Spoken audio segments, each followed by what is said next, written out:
All right, guys, did any of you actually listen to the soundtrack? No. Well, we're going to have to listen to it right now, then. It's an hour long. We don't have... Wait. I got a better idea, okay? I took all of the songs from the CD and I burned it into one track. And we could just listen to the whole CD all at once. I don't... No.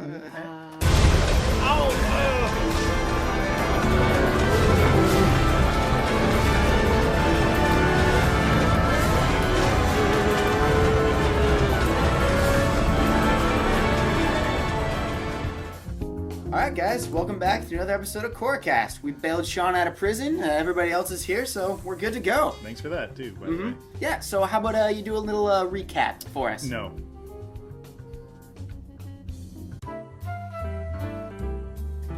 Alright, Vince. What did you even gather us here for? What do we even have to talk about? Alright, we've got a couple of good things to talk about, guys. I didn't just drag you here because I have nothing to do with my own life. This is what we're talking about. Alright, we got the DVD, Blu-ray, and the soundtrack. Okay? Got a lot of good things. Let's start off with the soundtrack.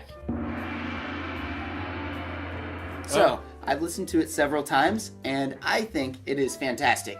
I think that Korra is actually a step above Avatar, the original series, in terms of its music. I think it's a great soundtrack for the series. I think it does its job very, very well. It does what they did well from the original series. They added to it. It's in the right context. When you're watching the show, it makes you feel the emotions that you're supposed to feel. See, I'm an avid soundtrack listener. Right. I don't just listen to the Korra soundtrack. I love, Game of Thrones, Lord of the Rings, those type of things. Really, to appreciate it more, the people who are going to like it more are the people who are fans of the show. I don't think there's going to be a huge... you're not going to have a friend listening to this who has no idea what Avatar is, and I don't think they're going to be drawn to it as much, just because there's not going to be that connection to it. Yeah. That being said, it does remind me of other really good soundtracks from television shows, like you mentioned Game of Thrones, but also it reminds me a lot of Lost. And also, I think what kind of separates this maybe from other animated series specifically is that there's not like a catchy theme song, like Teenage or DuckTales, whatever.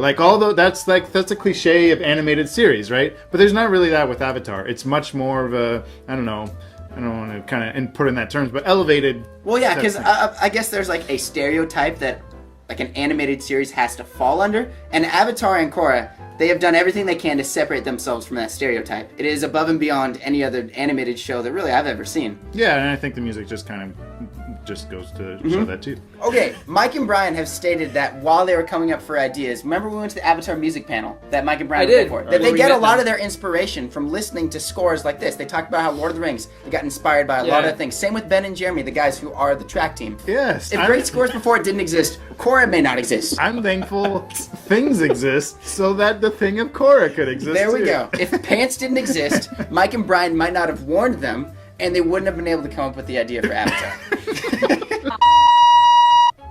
Good season 1 soundtrack. Yeah. What about season 2? Huh? Well, as we can all, we can expect it to be much of the same. I think maybe the Spirit World will kind of have its own themes. Personally, I think that we might actually be getting something a little bit more traditional, closer to the first series, because a lot of the things that they added to the soundtrack when they went from Avatar: Last Airbender to Korra were 20s inspired themes, because they were in an urban setting, and like we talked about in the trailer review, more somber, and probably just things that can get more real. Okay, let's move on. Let's talk about the Blu-ray/DVD. I actually want to talk about this. We watched Spirit of Competition and Out of the Past. We watched both of those with audio commentaries. One of the things that I found particularly interesting, when you hear Mike and Brian talk about the show, and they talk about the characters they've created, it sounds like they're still developing them as they're having casual banter. Like, there's a scene, if you should go watch Spirit of Competition with audio commentary. You should watch all of them with audio commentary. You should watch all of them with audio commentary. But there's a little moment where he notices that Pabu looks at Bolin after he says something, and they kind of imagine what, like a scenario with Bolin. Maybe Bolin does this all the time, and Pabu is just used to him doing this. Well, that's kind of neat, because you can actively see how Mike and Brian's imaginations work, and you can see them developing these characters and fleshing out the world. Another thing that I really liked about the Spirit of Competition commentary was, and Mike and Brian touched on this, that it was one of the only episodes in Korra that was specifically devoted to like just character development and fleshing out the characters a bit. Right. It wasn't heavily plot based. So they said that it was their favorite because they could, explore these characters in different ways than just, full-on epic plot. We got to get this thing going. Amon, energy bending, Korra saving Republic City. Well, I think that it was interesting that so much of the commentary in both of those episodes that we watched was them defending criticisms from the fans. Especially for Mako. Most of it was them defending Mako's honor, and then there was a lot of, with that episode with Spirit of Competition, saying, hey, look, guys, we wanted to do a filler episode, okay? It's a fun time. It was. Half of it I thought was fun just because it was a fun thing to watch, and it was funny with all the different voice actors, more so from them, I think. But half as much just for the behind the scenes stuff. I'd like to even see that more. I'd like to see a full on documentary like they had for the collector's edition of Avatar on the making of Korra, not just like a 20-minute audio commentary here and there. What did you think of the animatics?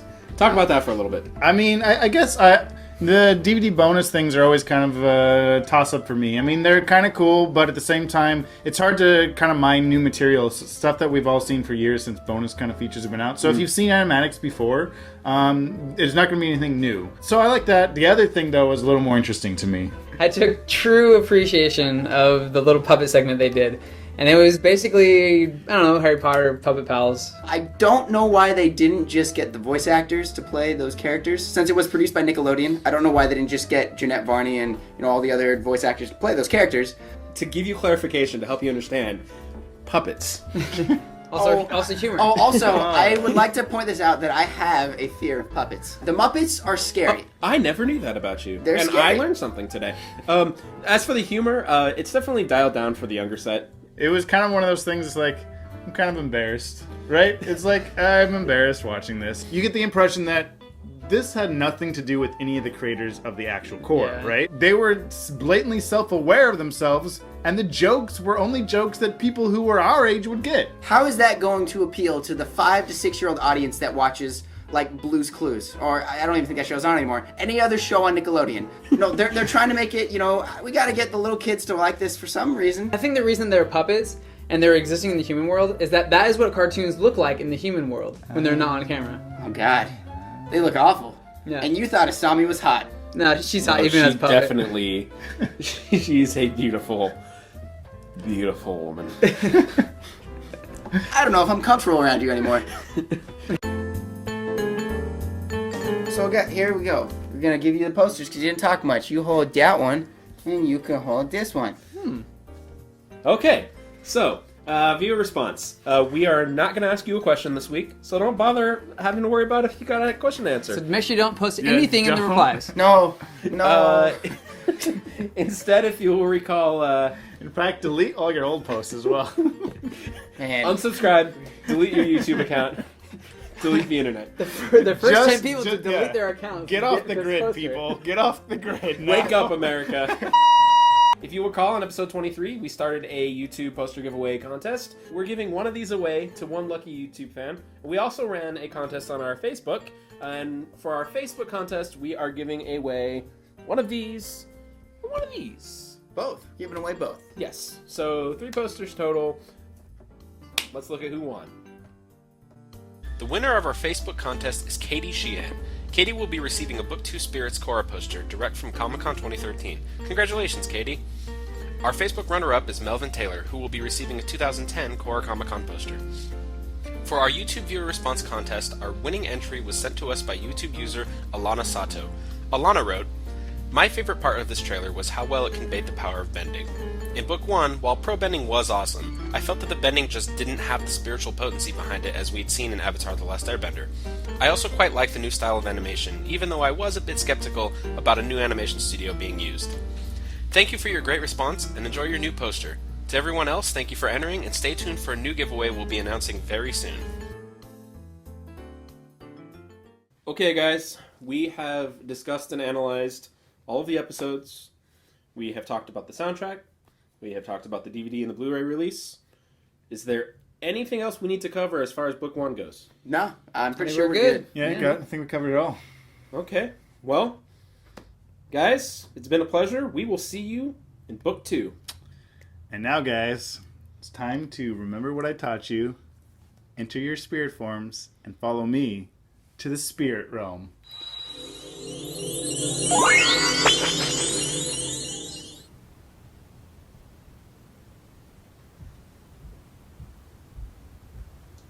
Oh, yeah, he's dead.